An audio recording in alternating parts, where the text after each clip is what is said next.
இப்போ க்ராப் டாப்பில் side zip வைக்கிறதுக்கு மார்க் பண்ணிக்கங்க. மார்க் பண்ணிவிட்டு ஜிப்பை வந்து நல்ல பக்கம் உள்ளே இருக்கிற மாதிரி வச்சுட்டு அந்த எண்டு பாட்டில் மேலே கொஞ்சம் எக்ஸ்ட்ரா வச்சுட்டு ஜிப்பை நரைட்டாக ஸ்ட்ரைட்டில் வச்சுட்டு ஒரு குண்டு ஊசி குத்தி வச்சுக்கோங்க.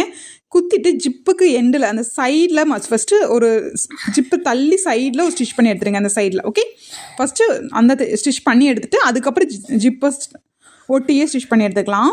இப்போ ஜிப்பை ஓப்பன் பண்ணிவிட்டு இந்த ஜிப்போட ஸ்பேஸ் இருக்கு இல்லைங்களா, அது நல்லா விரித்து விட்டுக்குங்க. விரித்து விட்டுட்டு அதுக்கு மேலேயே ஸ்டிச் பண்ணி எடுக்கணும். அது வந்து கொஞ்சம் சிரமமாக இருக்கும். மெதுவாக ஜிப்பை நல்லா ஓப்பன் பண்ணிவிட்டு ஸ்டிச் பண்ணுங்கள். அதே மாதிரி இந்த சைடு வச்சு நம்ம ஃபஸ்ட்டு ஒரு ஸ்டிச் பண்ணி எடுத்துகிட்டு அதுக்கப்புறம் ஓப்பன் பண்ணி எடுத்துகிட்டு ஜிப்பு பக்கத்தில் எண்டில் அப்படியே ஜிப்பை நல்லா ஓப்பன் பண்ணி இந்த சைடு நகர்த்திட்டு அதுக்குள்ளே அப்படியே ஸ்டிச் பண்ணி எடுத்துகிட்டு வாங்க. நான் காமிக்கிறேன் பாருங்களா. இப்படி இந்த விரிச்சு இப்படி இந்த சைடு ஓப்பன் பண்ணிவிட்டு அந்த குழி மாதிரி ஒரு ஸ்பேஸ் வரும், அதில் ஸ்டிச் பண்ணிடுங்க. ஸ்டிச் பண்ணி எடுத்துகிட்டு நம்ம க்ளோஸ் பண்ணிட்டு திருப்பினோம்னா நமக்கு வந்து இன்விசிபிள் ஜிப் வந்து ரெடி ஆயிரும். எக்ஸஸ் வந்து ஃபோல்ட் பண்ணி ஸ்டிச் பண்ணிக்கிங்க. தேங்க்யூ.